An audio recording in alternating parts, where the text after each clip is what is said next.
Greetings, I'm Christopher Logan Hilt, the G.I. Joe Gamer. Welcome to Joe Takes 15. Today we're going to talk about Gung Ho from the Hilt.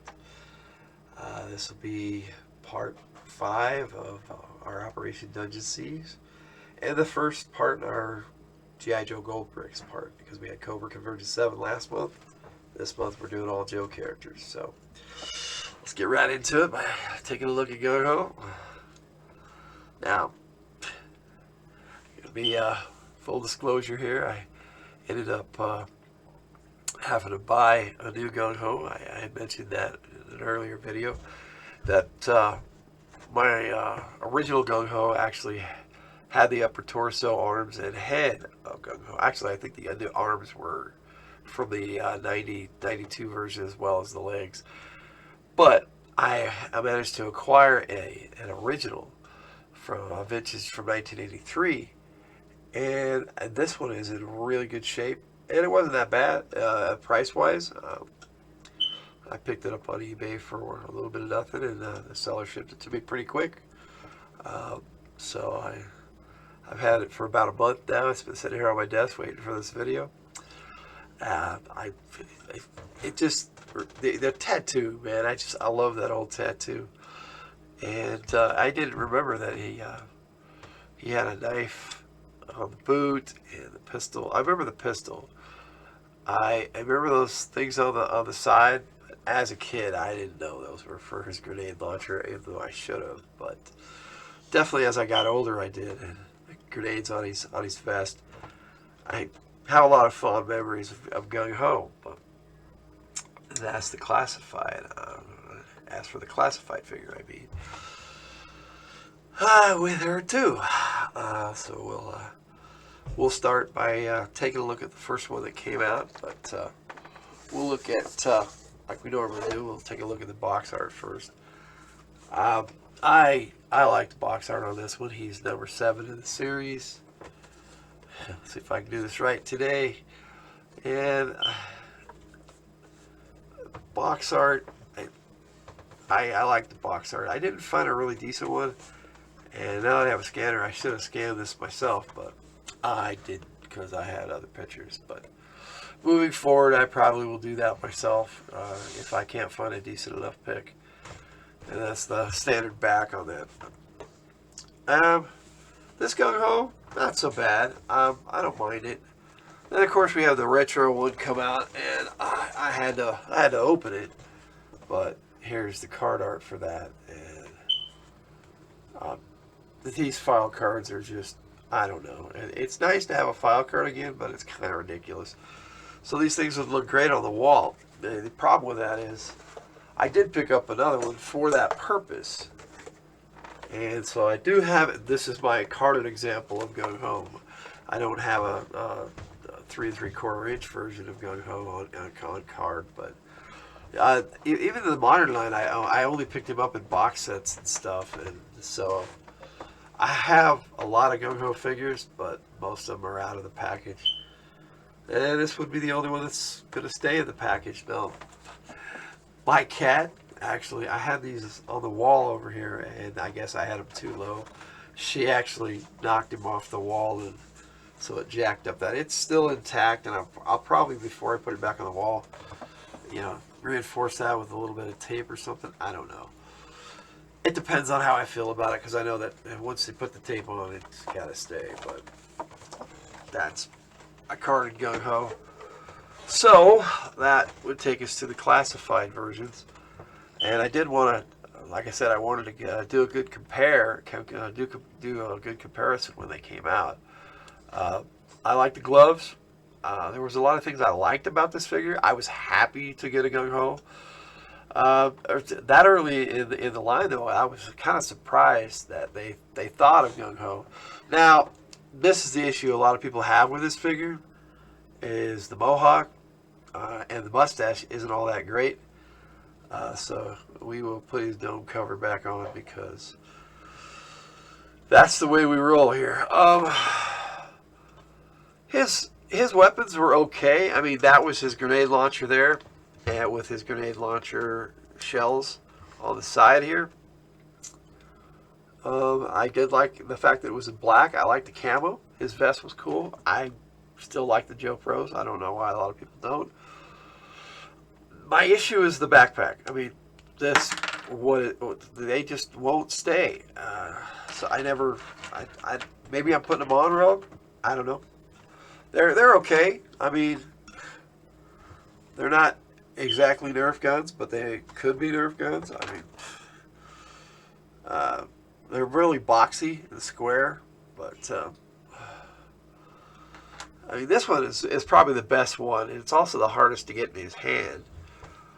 And so, like I said, this backpack, I'm not a really good fan of this backpack because it doesn't work. And something that doesn't work really, I'm not fond of. Now the gauntlet was a little weird, but I guess this is his shooting arm, so he wanted to make sure he had some armor protection for that arm, and I get it. But it's Gung Ho. But then they changed the tattoo, and this tattoo's okay. I like the style better than the original Marine Corps tattoo, although if you look back and you want your nostalgia, you want the Marine Corps tattoo on your Gung Ho, because how could you? He would have had to have the tattoo removed and then a new one put on. The likelihood that Gung Ho would do that, not very good. However, this retro Gung Ho, and they are the same figure roughly, just with different paint, and the tattoo on the retro version is a lot better. And actually, I prefer this tattoo even over the original. I just like the design and everything. But this guy here, the face sculpt, I don't know. It just it passes for Gung Ho, but this looks more like Gung Ho. So we'll take a better look at him. And they fixed the whole issue with the head. I got that dome cover on there pretty tight. It shows you the reason why I wear a hat under this light. It's because it gets pretty bright. But we're going to give him his dome cover back, so you can see Gung Ho a little better there. Now, I thought it was really interesting how the original one, if you put the grenade launcher over the shoulder, on the original one, it had the gun facing upside down. But on the new one, it has it facing up. And it works so much better this way. I like a lot of what they've done with this classified retro Gung Ho. I mean, this is a dynamic figure, but now people waited. Now they're every time I go to Walmart, I see like 5 and 6 Gung Hos on the shelf, and up to the point where I got him, I couldn't find this figure for the longest time. But then I found one, and I said, all right, I'm gonna buy one, and then it's gonna be on the shelf, and now it's all over the shelf. And for a moment, him and Shipwreck were in Walmart. I saw Shipwreck in a Walmart a few weeks back, even before a lot of other places had it, which was kind of cool. But I had already acquired a Shipwreck by that point, because he's in the lineup for G.I. Goldbricks coming up here. But we're saving him for last at the end of the month. I do have him sitting here, but we'll check him out later.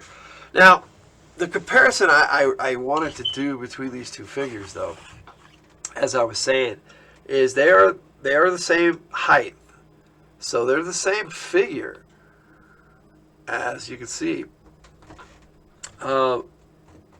However, like I said, the face sculpt and the head, it's a completely different head, and the vest, I like the way they did the vest, and the tattoo they made it larger so you can see it better. So we'll take a little bit better look at that if I could open up his vest a bit there, so you can get a better look at it. I don't know. I like the Marine Corps tattoo, but something about this tattoo is it works for me.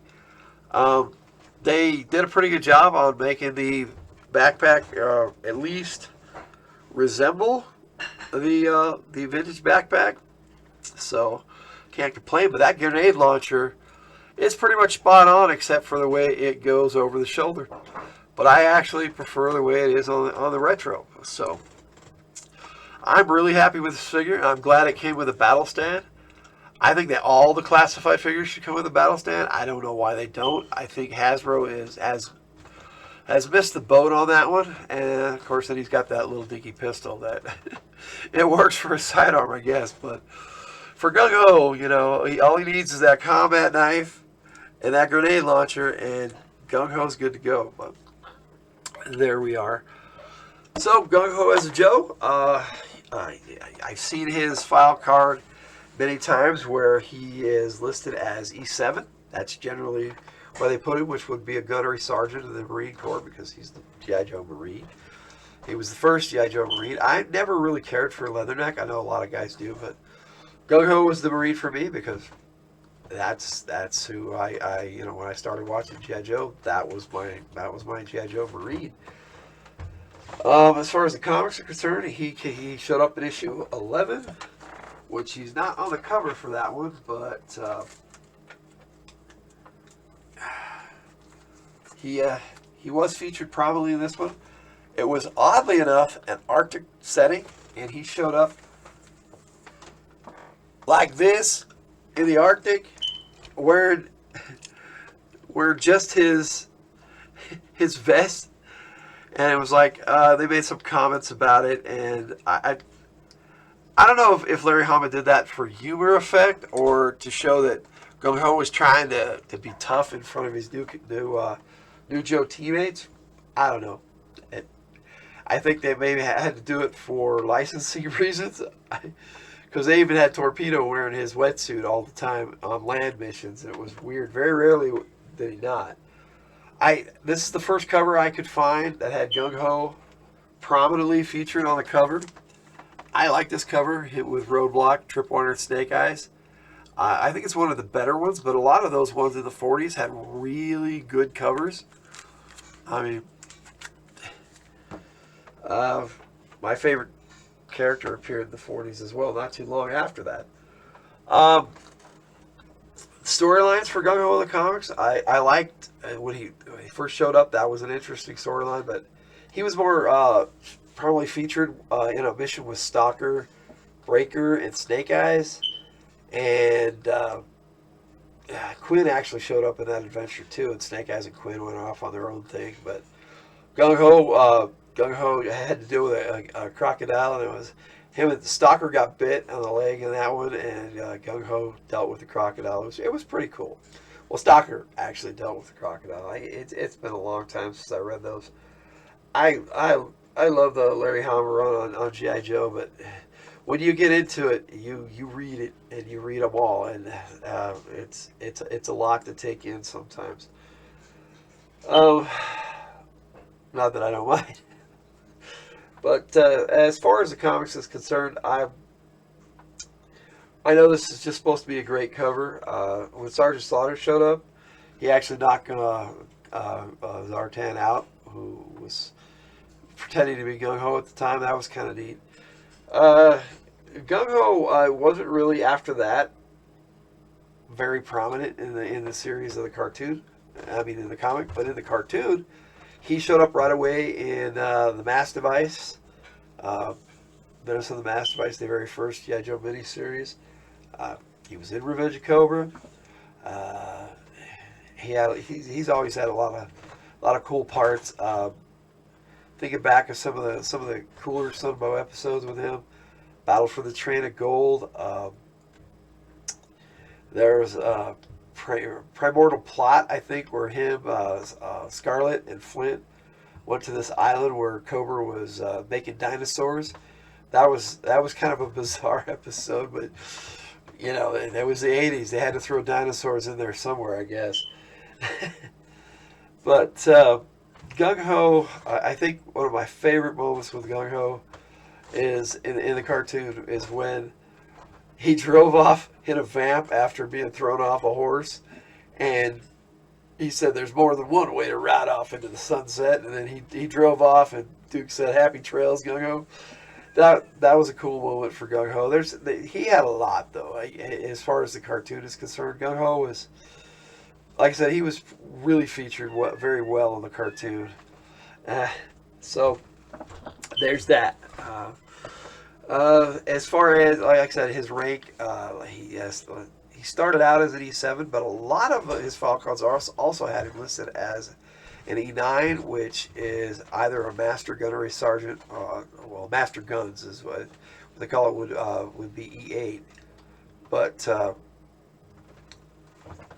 E9, Sergeant Major or Major Gunnery Sergeant or something, I can't remember exactly the rank for that, but they always listed him as Sergeant Major, and I know that rank does exist in the Marine Corps, but it's kind of weird, and it's wherever you want to put him. I always put him in there as the basically the highest enlisted rank that they can do, because they put Gung Ho in at least in the cartoon, they had him in charge of a lot of different units, and he never actually led a team as far as that's concerned. And I don't think in the comics or in the cartoon, but I do remember Cobra Soundwaves where he was kind of in charge, but Ace was the officer, and when Ace would give an order, he would follow it. So it's hard to say, because Ace, and Roadblock had been shot down, and they were trapped in the desert because suddenly Gung Ho and Roadblock were pilots. You know what? I have determined this is just from the hilt that the Sky Strikers. It wasn't that the Joes were all pilots. Is that the Sky Strikers could be piloted by remote, and they'd have somebody back at base actually flying it for the Joe, and they'd run the guns. That's what it is. Yes. Now some of them could fly, but for the most part, I don't think they all knew how to fly jets. But that's okay. All right. So that leaves us talking about what's going on with Operation Dungeon Siege, and Gung Ho today is part 5 of that, and this will be this is his. He starts off the G.I. Joe Goldbricks. So I hope you enjoy the video. Logan out.